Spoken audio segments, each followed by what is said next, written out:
Assalamualaikum warahmatullahi wabarakatuh. Hi, welcome back to channel Tris Production. So hari ni saya Muhammad Fifi Akmal akan menerangkan beberapa tips atau cara untuk membuat kelihatan video korang lebih pro dan lebih sinematik. Okay. First tip adalah rule of thirds. Untuk korang yang baru nak belajar tentang kamera dan jenis-jenis shot, salah satu konsep basic yang korang wajib tahu adalah the rule of thirds.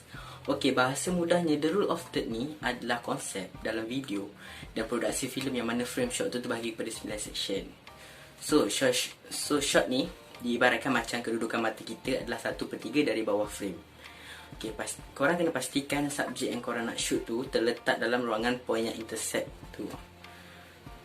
Dekat kamera, contoh macam DSLR pun ada grid line tu. Korang boleh setkan kat bahagian setting je. Kamera canggih semua ada. So pastikan korang tak offkan grid line tu masa tengah rakam. Kat smartphone yang canggih pun dah ada grid line ni. So lepas ni kalau nak rakam dah boleh on kan grid line dia dan bahagian setting kamera korang. Resultnya memang akan nampak cantik dan cinematografik sangat.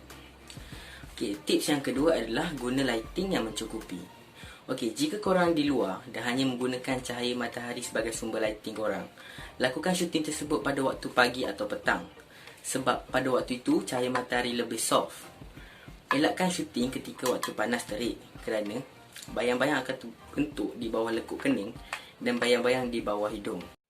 Seperti yang korang lihat dalam gambar ni, kita boleh bezakan antara hard light dengan soft light. Okey. Tips yang ketiga adalah video transition. Video transition ialah teknik post-production yang digunakan dalam editing dan filem untuk menyambungkan satu shot dengan shot yang lain. So, macam mana bila director nak sampaikan mood tertentu, bertukar jalan cerita, bertukar sudut pandangan atau cantikkan lagi naratif, menunjukkan latar masa berbeza. Kat sinilah transition statistik memainkan peranan. Okay, so ada beberapa jenis transition, iaitu fade in, fade out. Okay, fade in, fade out. Fade out bila satu scene secara berangsur-angsur bertukar ke satu warna. Biasanya gelap berangsur-angsur muncul dari skrin dari satu warna gelap atau cerah. Fade in selalunya muncul di awal filem dan fade out di bahagian akhir. Okay, transition yang kedua adalah dissolve. Dia meletakkan dua shot scene secara bertindih. Secara berperingkat, scene shot sebelum transition akan beralih kepada scene shot seterusnya. Biasanya digunakan pada akhir scene atau permulaan scene dan juga digunakan untuk menunjukkan dua scene berkaitan. Ia boleh juga digunakan untuk menunjukkan perubahan masa atau perubahan lokasi. Yang ketiga, transition yang ketiga adalah whip pan. Ia adalah putaran masa pantas kamera yang disengajakan pada axis sehingga menimbulkan kesan efek blur. Ia boleh digunakan menggunakan tripod, gimbal, dolly atau secara manual. Yang keempat, transition yang keempat adalah match cut. Ia adalah apa-apa transition audio atau video yang menggunakan elemen dari scene sebelumnya untuk membawa penonton ke scene seterusnya dengan lancar. Selain dapat membantu puan naratif dan sampaikan isi tersirat yang korang nak bagi kat audience, korang dapat juga achieve that cinematic look dalam video korang. So dalam fasa pre-production dah boleh tentukan teknik transition mana sesuai untuk digunakan untuk pastikan scene story korang tu dapat sampaikan dengan baik. Sebarulah time fasa editing nanti tak ada masalah. Okey, tips yang keempat adalah sound atau sound effect. Music dan sound effect yang sesuai melengkapkan puzzle dalam story korang. Muzik boleh digunakan untuk memanipulasi masa. Ia boleh jadi salah satu cara efektif untuk melajukan atau memperlahankan suatu momen. Muzik yang tepat boleh menggerakkan masa dan membangkitkan emosi. Okey, pemilihan muzik yang tepat boleh membuatkan audiens korang menangis tersedu-sedu. Pemilihan yang salah pula boleh membuatkan audiens korang rasa annoying. Okey, yang kedua adalah sound effect, aka SFX. Okay. Sangat penting untuk engage dengan audience, membantu menyampaikan info, meningkatkan production value, membangkitkan tindak balik emosi, menekankan apa yang sedang berlaku dalam video dan menyokong visual cerita korang. Okay. Contohnya macam bunyi ding dekat lift, bunyi typing keyboard, bunyi air dari sinki atau bunyi letupan. Okay, so kat mana korang nak cari background music dan sound effect yang free? Ada banyak pilihan.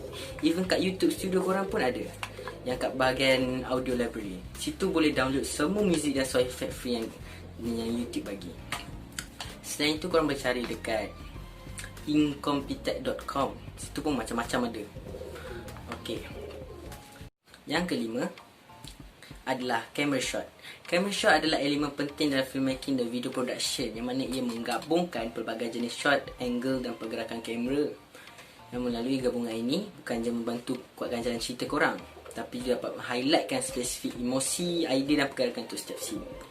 Okey, camera shot yang pertama kita ada adalah extreme wide shot. Ia adalah untuk menunjukkan audiens, lokasi atau tempat cerita berlaku.